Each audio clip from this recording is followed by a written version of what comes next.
मुर्दा जान पड़ता है। हे पिताजी, कंस के भय से हम आपके पास रह भी न सके, हमारे इतने दिन व्यर्थ में ही व्यतीत हो गए। भगवान कृष्ण के मुख से जब ऐसे वचन सुने वसुदेव जी ने आनंद विभोर हो गए। वसुदेव जी उनको लेकर शांतिपन गुरु के यहाँ आए हैं और गुरुदेव के लिए प्रणाम किया है। कही गुरुदेव, आप इन दोनों बालकों के लिए विद्या अध्ययन कराएं। भगवान कृष्ण ने और बलराम ने शांतिपन गुरु के यहाँ 64 दिन में 64 प्रकार की विद्या ग्रहण की है। अब उस विद्या में संपूर्ण विद्या जो है ग्रहण की है। भगवान ने खाने बनाने की विद्या भी सीखी है, भगवान ने कढ़ाई बुनाई की विद्या भी सीखी है, भगवान ने दौड़ने की भी विद्या सीखी है, भगवान ने चलने की भी विद्या सीखी है, भगवान ने बैठने की भी विद्या सीखी है, भगवान ने बोलने की भी विद्या सीखी है, भगवान ने तैरने की भी विद्या सीखी है, भगवान ने तलवार चलाने की भी विद्या सीखी है। अर्थात संपूर्ण विद्या भगवान ने शांतिपन के यहाँ 64 दिन में 64 प्रकार की ग्रहण की है। उसके बाद गुरुदेव से कहिए, गुरुदेव हम आपको गुरु दक्षिणा देना चाहते हैं, आपकी जो इच्छा हो मांग लें। शांतिपन बोले, बेटा मुझे गुरु दक्षिणा की कोई आवश्यकता नहीं है। कृष्ण बोले, नहीं गुरुदेव, हम आपको गुरु दक्षिणा तो अवश्य देंगे। शांतिपन बोले, बेटा मुझे तो कोई आवश्यकता है नहीं, अंदर तुम्हारी गुरु माता है, उनसे जाकर के पूछ लो, अगर उन्हें किसी वस्तु की आवश्यकता हो। कृष्ण बलराम अंदर गए हैं, गुरु माता के लिए प्रणाम किया है और कही हमने गुरुदेव से विद्या अध्ययन किया है, हम गुरु दक्षिणा देना चाहते हैं। तो गुरुदेव तो कोई भी दक्षिणा नहीं ले रहे, आप ही बताइए माता, अगर आपको किसी दक्षिणा की आवश्यकता हो।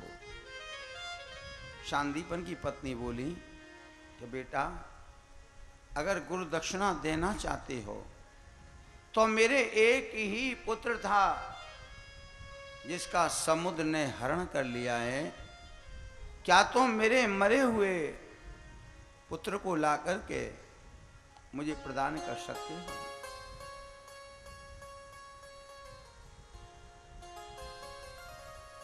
माता की ऐसी ममता भरी वाणी सुनकर भगवान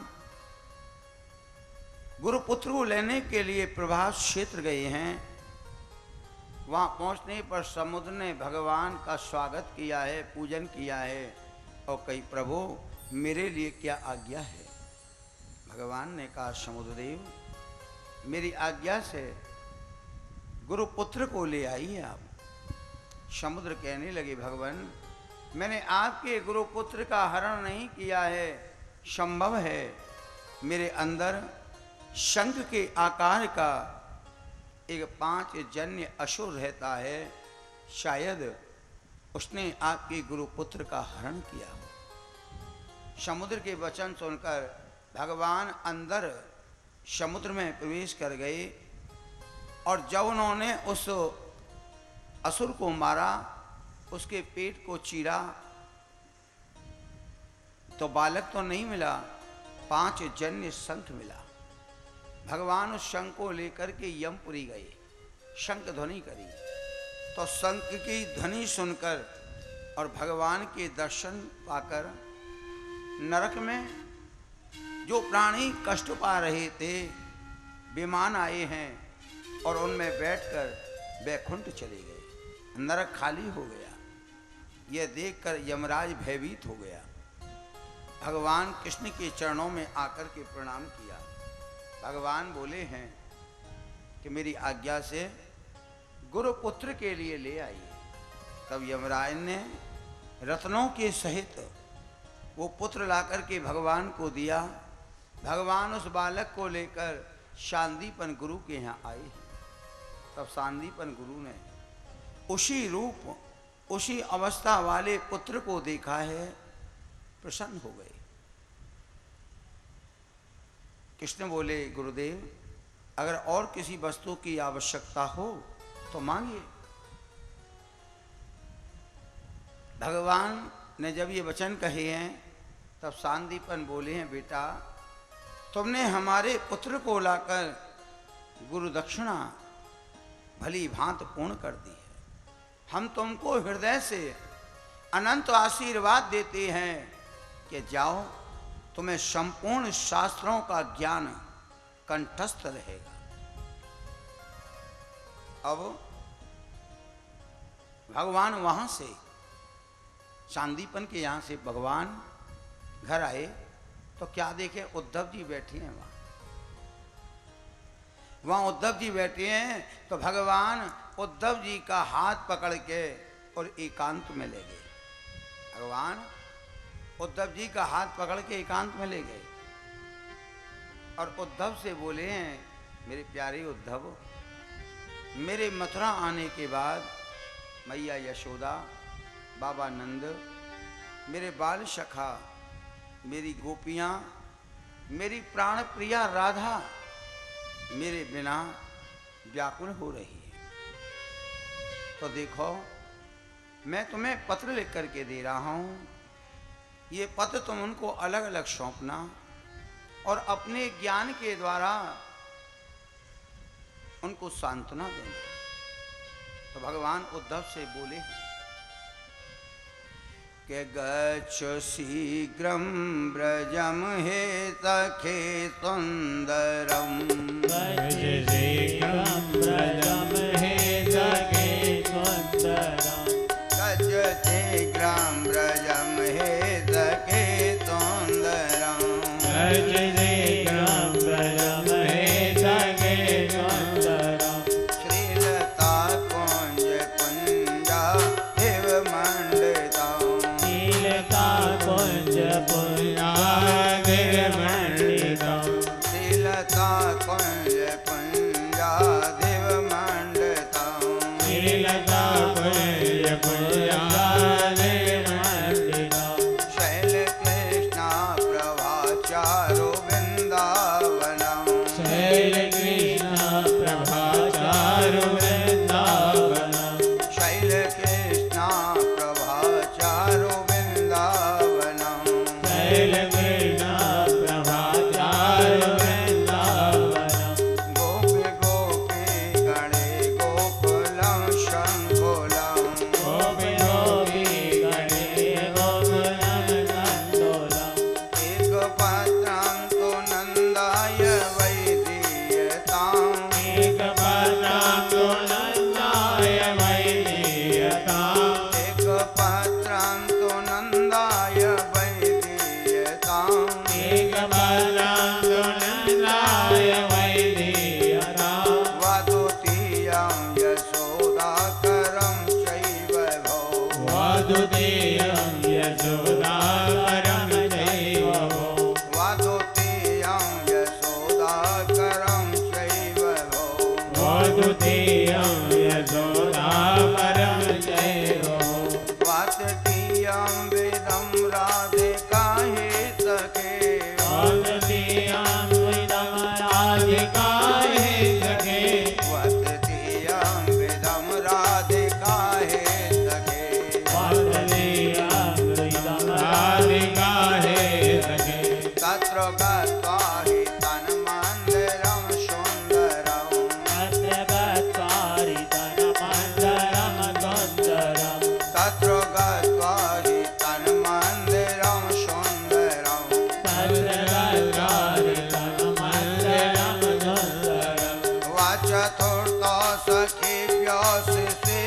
शुभम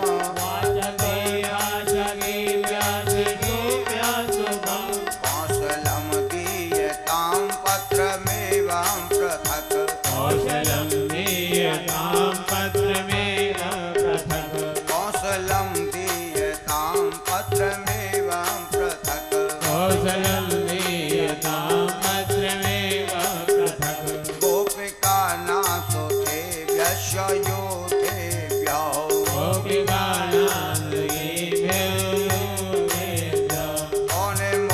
मोहितानां च देयानि पत्राणि च मोहितानां च देयानि। इस प्रकार से उद्धव से कह रहे हैं भगवान कि गच्छ शीघ्रम ब्रजम ही सके सुंदरम श्रीलता कुंज पुंजाधिव मंडतम शैल कृष्णा प्रभावचार वृंदावनम गोप गोपी गणे गोकुलम संकुलम एक पत्रम तो नंदाय वै दीयताम व द्वितीयम यशोदा करम चैव हो। भगवान ने एक पत्र नंद बाबा को लिख के दिया, एक पत्र मैया यशोदा के लिए दिया है। वह तृतीयम विधम राधिका ही सखी, तीसरा पत्र भगवान ने अपनी प्राण प्रिया राधा को लिए लिखा है। वह चतुर्थों सखीभ्य सुशुभ्य शुभम, चौथा पत्र भगवान ने अपने बाल सखान के लिए लिखा है। और गोपिकानाम सतेभ्यश्च यूथेभ्य, गोपीन के लिए सैकड़ों पत्र अलग अलग लिखे हैं। वो पत्र लिख करके उद्धव को सौंप दिए। उद्धव जी चल दिए। रास्ते में उद्धव के मन में ये अभिमान आ गया कि भगवान ने सबसे ज्यादा ज्ञानी मेरे लिए समझा, इसीलिए तो भगवान ने मुझे ज्ञान देने के लिए भेजा है। ये अभिमान आ गया उद्धव जी के मन में रास्ते में।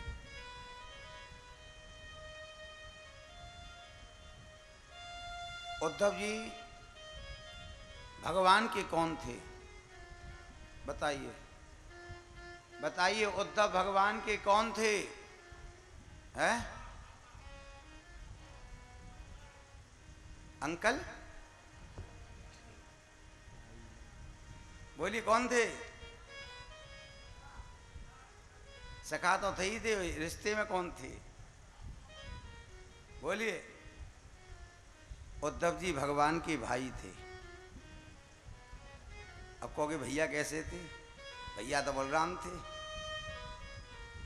हैं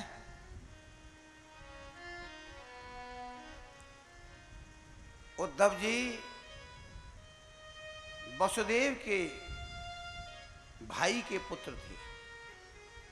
उद्धव जी वसुदेव जी के भाई के पुत्र थे। तो भाई का पुत्र भी कौन हुआ? भैया हुआ ना। और बृहस्पति जी के ये प्रधान शिष्य थे। बृहस्पति जी के ये प्रधान शिष्य थे। उद्धव चले, रास्ते में अवमान हुआ उद्धव को। दूर से ब्रज बालकों ने जब इनको देखा तो आपस में विचार करने लगे हैं कि कृष्ण की आकृति वाले ये कौन है? क्या हमारे मनमोहन आ रहे हैं? क्योंकि उद्धव जी का और भगवान कृष्ण का एक रूप था, एक रूप था।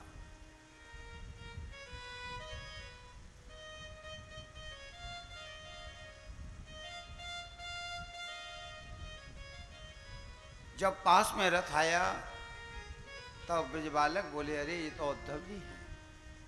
उद्धव जी रथ से उतरे हैं, सीदामा को हृदय से लगाया। अब वो पत्र सीदामा को सौंप दिया। सीदामा पत्र खोलकर पढ़ने लगे। जब पत्र पढ़ने लगे हैं तो सीदामा के नेत्रों से अश्रुओं की धारा बहने लगी और रो रोते हुए रो रो करके उद्धव जी से कह रहे हैं श्री दामा के क्षणाम युगताम चौघटी महामदे प्रियांति मनवंतरताम ब्रजो किसामो याम जगलवा जो दिनों बिना हरे और वियोग दो कई दिविराजवतांगतम। उद्धव जी, हम लोगों के लिए क्षण युग के समान लगने लगा है, घटी मनवंतर के समान लगने लगी है, प्यार कल्प के समान लगने लगा है, और दिन जो है वो ब्रह्मा की आयु के बराबर लगने लगा है। क्या करें, कृष्ण की आशा में हमारे ये प्राण भी तो नहीं निकल रहे। जब सीदामा रोने लगे हैं, संपूर्ण ग्वालवाल रोने लगे हैं, तब सीदामा आदि सभी सखा उद्धव जी को साथ लेकर नंद यशोदा के पास पहुंचे। नंद यशोदा ने उद्धव जी का स्वागत किया है, खीर पूड़ी मालपुआ नाना प्रकार के सुंदर भोजन कराए।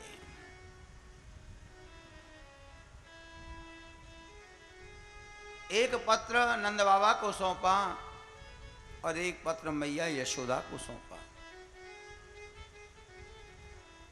यशोदा उस पत्र को हाथ में लेकर बोली है, उद्धव जी क्या हुआ कृष्ण, अपनी या मैया यशोदा के लिए भूल गए हैं या कभी याद करते हैं?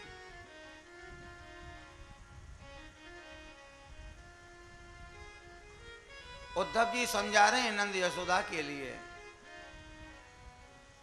यस में जना प्राण वियोग काले, भगवान का नाम ले। अगर कोई अपनी रसोई को धो रही है, बुहार रही है, तो यही भाव रखकर धो रही है कि हम रसोई बनाएंगे, भोजन बनाएंगे, गोपाल आएंगे और भोजन करेंगे।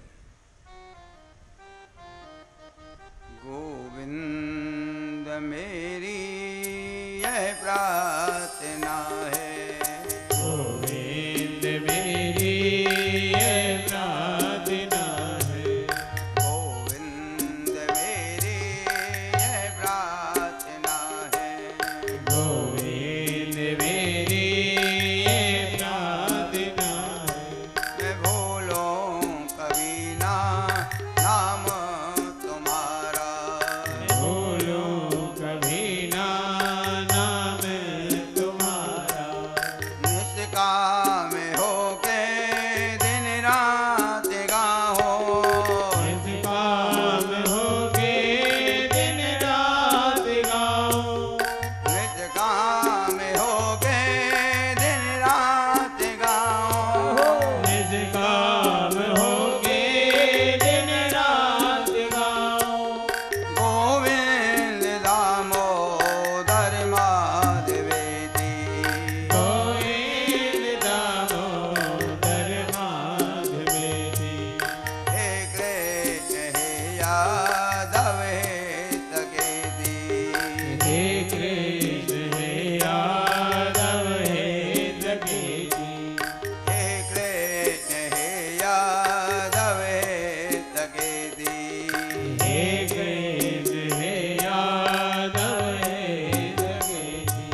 बजाते